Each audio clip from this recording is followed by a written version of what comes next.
పంటల వివరాలపై satellite survey నిర్వహించాలన్నారు ముఖ్యమంత్రి నారా చంద్రబాబు నాయుడు. రాష్ట్రమంతటా ఏ సర్వే నెంబర్ భూమిలో ఏ పంటలు పండిస్తున్నారనే వివరాలు శాటిలైట్ ద్వారా సేకరించాలని సీఎం చంద్రబాబు నాయుడు అధికారులను ఆదేశించారు.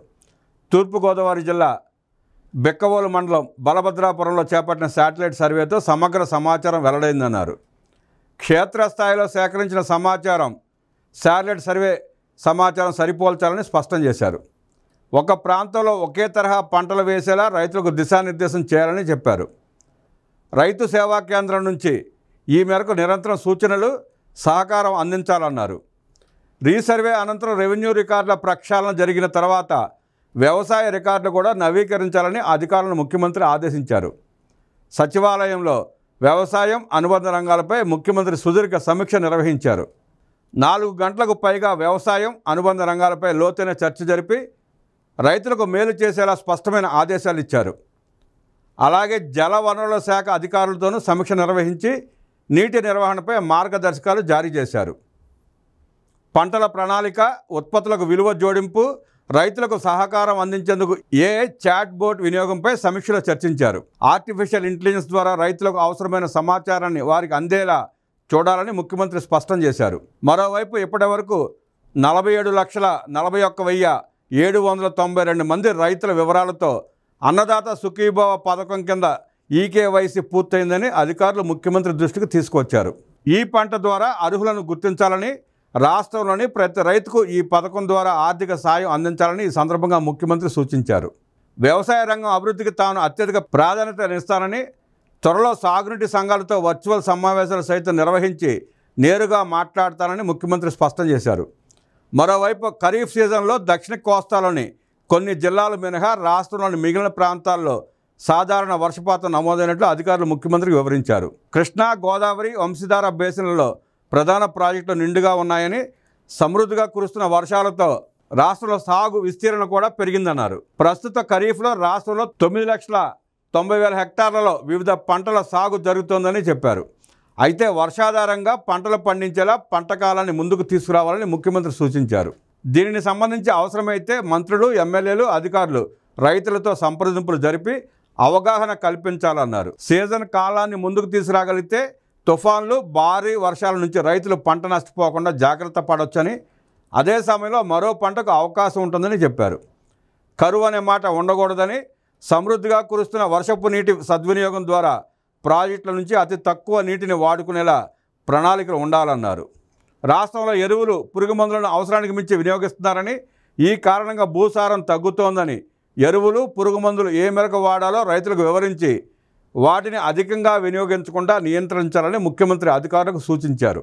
రాష్ట్రంలో ఎరువుల వినియోగం తగ్గించి ప్రకృతి సేద్యం దిశగా ప్రోత్సహించాలన్నారు. ప్రస్తుతం రాష్ట్రంలో 36,71,000 మెట్రిక్ టన్నుల ఎరువులు వినియోగించగా అంతకుముందు ఏడాదితో 12% మేర తగ్గిందని అధికారులు వెల్లడించారు. అలాగే 2024-25లో 1,733 మెట్రిక్ టన్నుల పురుగు మందులు రాష్ట్రంలో వినియోగం జరిగిందని తెలిపారు. అయితే ఆర్గానిక్ బయో ఫెర్టిలైజర్ వినియోగంపై అవగాహన పెంచాలని ముఖ్యమంత్రి చెప్పారు. పంటలను చీడపీడల నుంచి రక్షించేలా ఇంటిగ్రేటెడ్ పెస్ట్ మేనేజ్మెంట్ సిస్టమ్ తీసుకురావాలని ముఖ్యమంత్రి సూచించారు. సాంకేతికతను వినియోగించుకుని పురుగు మందుల విస్తృతికి అడ్డుకట్టు వేయొచ్చని చెప్పారు.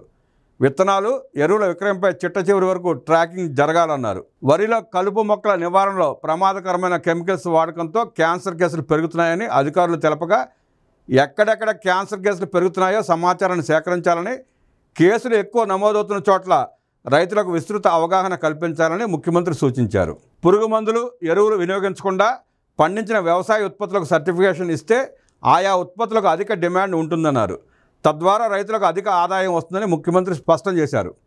ఆర్గానిక్ ఉత్పత్తుల సర్టిఫికేషన్కు సంబంధించి టాటాతో త్వరలో ఒప్పందం చేసుకునేందుకు ముఖ్యమంత్రి అనుమతించారు. ఎన్పిఓపి సర్టిఫికేషన్లతో జపాన్, తైవాన్ లాంటి దేశాలకు వ్యవసాయ ఉత్పత్తులను ఎగుమతి చేయవచ్చన్నారు. ఇండి గ్యాప్ సర్టిఫికేషన్తో పండ్లను 130 దేశాలకు ఎగుమతి చేసే అవకాశం లభిస్తుందన్నారు. విలువ జోడింపు ద్వారా వ్యవసాయ, ఉద్యాన పంటల ఉత్పత్తులను విదేశాలకు ఎగుమతి చేయాలని సీఎం సూచించారు. చిత్తూరు జిల్లాలో మామిడి, మిర్చి లాంటి ఉత్పత్తులకు డిమాండ్ పెరిగేలా చూడాలన్నారు. దేశీయంగా డిమాండ్ లేని ఉత్పత్తులను సర్టిఫికేషన్ ద్వారా విదేశాలకు ఎగుమతి చేసేలా కార్యాచరణ రూపొందించాలని సూచించారు. రాష్ట్రంలో క్రాప్ హెల్త్ మానిటరింగ్ నిరంతరం జరగాలని ముఖ్యమంత్రి అన్నారు. ఇందుకోసం 42 ప్రమాణాలను అనుసరించాలని సూచించారు. నీటి సంరక్షణ నిర్మాణాల ద్వారా భూగర్భ జలాలు పెరిగేలా చూడాలని, 1000 టీఎంసీ మేర భూగర్భ జలాలు ఉండాలనేది మన లక్ష్యమని అధికారులకు ముఖ్యమంత్రి నిర్దేశించారు. అలాగే కాలువలను పూడిక తీయించి అంతరాయం లేకుండా ప్రవాహాలు వెళ్లేలా చూడాలన్నారు. వ్యవసాయం, జలవనరుల శాఖ సమన్వయంతో పనిచేయాలని, అప్పుడే రైతులకు ఫలితాలు వస్తాయన్నారు. నీటి పంపిణీపై సాగునీటి సంఘాలతో కలిసి కసరత్తు చేయాలన్నారు. వ్యవసాయంలో డ్రోన్లను విస్తృతంగా వినియోగించేలా చూడాలని, ప్రస్తుతం వ్యవసాయంతో పాటు 15 రంగాల్లో డ్రోన్లను వినియోగించేందుకు అవకాశం ఉందని అధికారులకు ముఖ్యమంత్రి చెప్పారు. డ్రోన్లతో సాగు సులభం అవుతుందన్నారు. ఈ సీజన్లో వ్యవసాయ అధికారులను ఇతర వ్యవసాయేతర విధులకు వినియోగించవద్దని వీడియో కాన్ఫరెన్స్ ద్వారా సమీక్షలో పాల్గొన్న జిల్లా కలెక్టర్లను ముఖ్యమంత్రి ఆదేశించారు. హెచ్డి బర్లీ, మ్యాంగో రైతులకు చెల్లింపులపైన సీఎం మాట్లాడారు. మార్క్ఫెడ్ నుంచి 2 విడతల బకాయిలు చెల్లించాలని సూచించారు. ఆగస్టు 20లోగా హెచ్డి బర్లీ పొగాకు కొనుగోళ్లు పూర్తి చేయాలని స్పష్టం చేశారు. తోతాపురి మామిడి కొనుగోలుపై ఆయా జిల్లా కలెక్టర్లతో మాట్లాడిన ముఖ్యమంత్రి ఆగస్టు 15లోగా మామిడి రైతులకు కూడా డబ్బులు చెల్లించాలని చెప్పారు. విలువ జోడింపులో భాగంగా కవర్ బ్యాగుల్లో పండించిన తోతాపురి మామిడి పళ్ళ నాణ్యతను సీఎం పరిశీలించారు. టేబుల్ వెరైటీ పండించడం ద్వారా దేశీయంగా పల్ప్ లాంటి ఉత్పత్తులతో విదేశాలకు ఉత్పత్తులు పంపేందుకు కార్యాచరణ చేపట్టాలన్నారు. రైతుల నుంచి కొనుగోలు జరపని కంపెనీలపైన కఠినంగా వ్యవహరించాలని చెప్పారు. ఉద్యాన పంటలకు సూక్ష్మ సేద్యం గేమ్ చేంజర్ అవుతుందని, ప్రస్తుతం 16,17,000 హెక్టార్లలో దీని కింద సాగవుతోందని, మరింత విస్తరించేందుకు ప్రయత్నించాలని ముఖ్యమంత్రి అధికారులకు సూచించారు. నీళ్లు లేని చోట మైక్రో ఇరిగేషన్, నీటి వనరుల లభ్యత అధికంగా ఉన్న చోట్ల ఫ్లడ్ ఇరిగేషన్ అమలుకు అధ్యయనం చేయాలని అధికారులను ఆదేశించారు. రాయలసీమలో సూక్ష్మ సేద్యంతో పాటు కాలువల ద్వారా నీరిస్తే రైతులకు మరింత లాభదాయకంగా మారుతుందన్నారు. రాష్ట్రంలోని అన్ని కాలువల ద్వారా నీటిని విడుదల చేసి చిట్ట చివరి ఆయకట్టు వరకు నీటిని విడుదల చేయాలని నీటిపారుదల శాఖ అధికారులకు సూచించారు.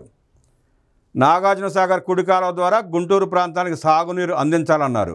వ్యవసాయం అనుబంధ ఉత్పత్తులు నగరాల్లో ఇంటి ముంగిటకు తీసుకెళ్లి నేరుగా రైతులే విక్రయించేలా చూడాలని ముఖ్యమంత్రి నిర్దేశించారు. ముఖ్యంగా అపార్ట్మెంట్లు, గృహ సముదాయాల దగ్గర విక్రయాలకు అవకాశం కల్పించాలన్నారు. వ్యవసాయ ఉత్పత్తుల ధరలు పెరగకుండా, తగ్గిపోకుండా ఈ ప్రక్రియ ఉపకరిస్తుందన్నారు. అలాగే అన్ని నియోజకవర్గ కేంద్రాలు, ముఖ్యమైన ప్రాంతాల్లో మొబైల్ రైతు బజార్లు ప్రవేశపెట్టాలని చెప్పారు.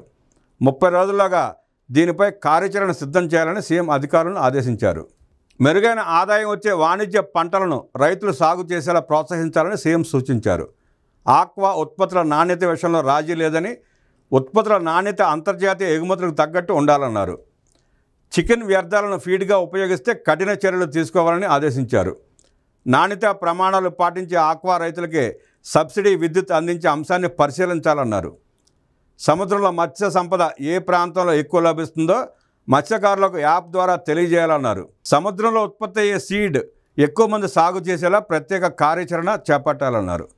వివిధ రకాల ఉత్పత్తుల తయారీలో వినియోగించడంతో పాటు బయోఫ్యూయల్గా కూడా సీడ్ను వినియోగించేలా అధ్యయనం జరగాలని చెప్పారు.